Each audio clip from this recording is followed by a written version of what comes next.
Ready to move in premium triplex villas at Kollur APR Projects. దేశవ్యాప్తంగా పెను సంచలనం సృష్టిస్తున్న ఢిల్లీ మద్యం కుంభకోణం కేసులో రోజు రోజుకు పరిణామం చోటు చేసుకుంటుంది.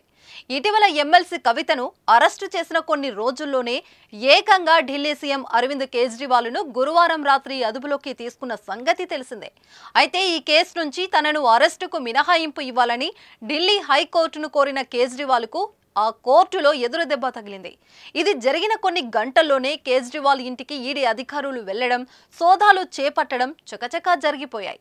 అనంతరం ఎవరు ఊహించని విధంగా ఈడీ అధికారులు సీఎం కేజ్రీవాల్ను అదుపులోకి తీసుకోవడంతో ఈ కేసుపై ఊహాగానాలు మరింతగా హీటెక్కాయి. తాజాగా ఢిల్లీ ఎక్సైజ్ పాలసీ కేసులో తనను ఎన్ఫోర్స్మెంట్ డైరెక్టరేట్ అరెస్టు చేయడాన్ని సవాల్ చేస్తూ కేజ్రీవాల్ సుప్రీంకోర్టును ఆశ్రయించారు.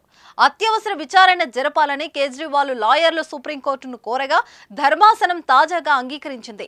జస్టిస్ సంజీవ్ ఖన్నా ధర్మాసనం ఈ కేసును ఇవాళ విచారించనున్నారు. కేజ్రీవాల్ అరెస్ట్ అయినప్పటికీ ఢిల్లీ సీఎంగా కొనసాగుతారని, అవసరమైతే జైలు నుంచి పాలన కొనసాగిస్తారని ఆమ్ ఆద్మీ సీనియర్ నేత అతీష్ ప్రకటించారు.